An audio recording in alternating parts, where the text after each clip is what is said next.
grounding electrode system is a critical component of any electrical installation, ensuring safety and proper function. It provides a low impedance path for fault current, facilitating the operation of overcurrent protective devices. The National Electrical Code, or NEC, Article 250.50 and beyond details the requirements for grounding electrode systems, and it's important to understand the changes and updates in each edition. The 2017 NEC introduced several modifications and clarifications that affect the selection, installation, and bonding of grounding electrodes. Acceptable grounding electrodes are detailed in NEC 250.52. These include metal underground water pipes, metal frames of buildings or structures, concrete encased electrodes, ground rings, rod and pipe electrodes, and plate electrodes.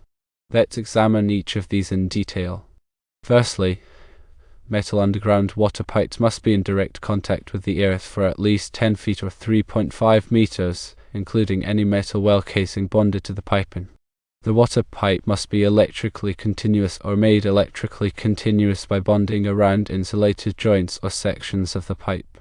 This electrode often requires a supplementary electrode to be installed as required by the NEC. Secondly, metal frames of buildings or structures can be used as grounding electrodes if they are effectively grounded. This means that the metal frame must be connected to earth through a sufficiently low impedance path. The frame should be permanently and effectively grounded. Thirdly, concrete encased electrodes, also known as UFO grounds, consist of at least 20 feet or 6.1 meters of bare copper conductor not smaller than 4 American wire gauge encased in at least 2 inches or 50.8 millimeters of concrete. The concrete must be in direct contact with the earth. This type of electrode is commonly used in new construction. Fourthly, ground rings consist of a bare copper conductor not smaller than 2 American wire gauge, encircling the building or structure and buried directly in the earth at a depth of not less than 2.5 feet or 762 millimeters. The ground ring provides a continuous grounding path around the perimeter of the building. Fifthly, rod and pipe electrodes must be at least 8 feet or 2.44 meters in length and consist of either non-ferrous rod with a stainless steel or copper jacket, or a galvanized or otherwise metal-coated steel or iron rod or pipe. These electrodes must be driven into the earth to a depth of at least 8 feet or 2.44 meters. When rock bottom is encountered, the electrode can be buried in a trench that is at least 30 inches or 762 millimeters deep. Finally, plate electrodes must have a surface area of not less than 2 square feet or 0.186 square meters exposed to the surrounding earth. Plate electrodes are typically made of iron or steel and must be installed below the permanent moisture level.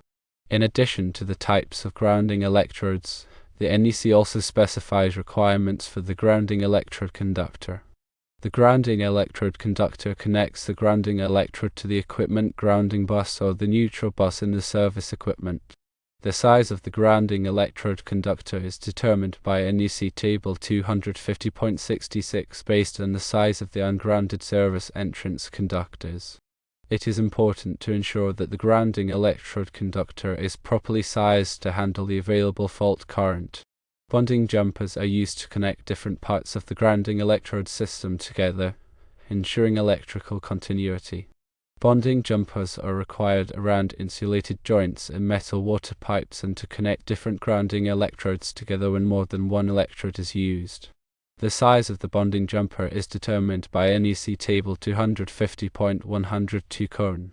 The 2017 NEC introduced changes to the requirements for supplemental grounding electrodes. A single grounding electrode is permitted if it can be demonstrated to have a resistance to earth of 25 ohms or less. If the resistance is greater than 25 ohms, a supplemental electrode is required. The supplemental electrode must be located at least 6 feet or 1.83 meters away from the primary grounding electrode. The NEC also addresses the use of aluminum and copper grounding electrodes. Aluminum grounding electrodes are permitted if they are specifically listed for the purpose. Copper grounding electrodes are generally preferred due to their superior conductivity and resistance to corrosion. When installing grounding electrodes, it is important to follow the manufacturer's instructions and the requirements of the NEC. Proper installation techniques include driving rod and pipe electrodes vertically into the earth, ensuring that concrete-encased electrodes are properly encased in concrete, and properly bonding all components of the grounding electrode system together. Grounding electrode systems must be protected from physical damage. Grounding electrode conductors and bonding jumpers should be installed in a manner that minimizes the risk of damage from impact, abrasion, or corrosion. When grounding electrodes are exposed to physical damage, they should be protected by enclosures or other means. The NEC also addresses the requirements for grounding electrodes in specific applications, such as swimming pools, agricultural buildings, and healthcare facilities. These applications may have additional requirements for grounding electrode systems due to the increased risk of electrical shock. Swimming pools, for example, require equipotential bonding of all metal parts within the pool area to minimize the risk of electrical shock. Agricultural buildings may require additional grounding electrodes to protect livestock from stray voltage. Healthcare facilities have stringent requirements for grounding and bonding to ensure patient safety. Regular inspection and testing of grounding electrode systems are essential to ensure their continued effectiveness. Grounding electrode systems should be visually inspected for signs of damage or corrosion. The resistance to earth of the grounding electrode system should be tested periodically to verify that it is within acceptable limits. Testing the grounding electrode resistance can be done using a ground resistance meter, which measures the resistance between the grounding electrode and remote earth. The 2017 NEC also includes requirements for identifying grounding electrodes and grounding electrode conductors. Grounding electrodes must be marked with a permanent tag or label indicating the type and location of the electrode. Grounding electrode conductors must be identified by green insulation or by being bare. Proper identification of grounding electrodes and grounding electrode conductors helps to ensure that the grounding system is properly maintained and that any necessary repairs or modifications can be made safely. In summary, the grounding electrode system is a critical component of any electrical installation, providing a low impedance path for fault current and ensuring electrical safety. The 2017 NEC includes detailed requirements for the selection, installation, and bonding of grounding electrodes. Understanding these requirements is essential for electrical contractors, installers, and inspectors to ensure compliance and to protect people and property from electrical hazards. The NEC is updated every 3 years, so it is important to stay current with the latest changes and revisions to the code. Regularly reviewing the NEC and attending training courses can help electrical professionals stay informed and knowledgeable about the latest requirements for grounding electrode systems and other electrical safety topics. It's also important to consult with a qualified electrical engineer or inspector if you have any questions or concerns about the grounding electrode system in a particular application. By following the requirements of the NEC and using best practices for grounding electrode installation, you can help to ensure the safety and reliability of electrical systems. The effectiveness of a grounding electrode system can be affected by several factors, including soil conditions, moisture content, and the presence of nearby metallic objects.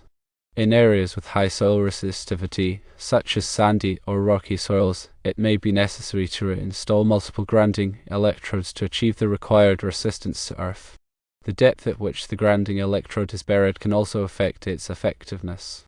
Grounding electrodes should be buried below the frost line to prevent damage from freezing and thawing. The presence of nearby metallic objects, such as underground pipes or cables, can also affect the performance of the grounding electrode system. These objects can provide alternative paths for fault current, which can reduce the effectiveness of the grounding electrode. In some cases, it may be necessary to bond these metallic objects to the grounding electrode system to ensure that they are at the same potential as the earth. The NEC also addresses the requirements for grounding electrode systems in existing buildings. When making alterations or additions to an existing electrical system, it is important to ensure that the grounding electrode system is adequate for the increased load. In some cases, it may be necessary to upgrade the grounding electrode system to meet the requirements of the NEC. When replacing a grounding electrode, it is important to use the same type and size of electrode as the original. If a different type or size of electrode is used, it may be necessary to re-evaluate the grounding electrode system to ensure that it meets the requirements of the NEC. The NEC also includes requirements for grounding electrode systems in hazardous locations. Hazardous locations are areas where flammable gases, vapors, or dust may be present. In these areas, it is important to use grounding electrodes that are specifically listed for use in hazardous locations. These electrodes are designed to minimize the risk of sparking or other ignition sources. The grounding electrode conductor must also be installed in a manner that prevents the accumulation of static electricity. Static electricity can be a significant ignition source in hazardous locations. In addition to the requirements of the NEC, there may also be local codes or regulations that apply to grounding electrode systems. It is important to check with the local electrical inspector to determine if there are any additional requirements that must be met. The grounding electrode system is a critical component of any electrical installation. Ensuring that the grounding electrode system is properly designed, installed, and maintained is essential for protecting people and property from electrical hazards. Staying current with the latest changes and revisions to the NEC and following best practices for grounding electrode installation can help to ensure the safety and reliability of electrical systems. In conclusion, understanding the requirements for grounding electrode systems is essential for anyone involved in the design, installation, or inspection of electrical systems.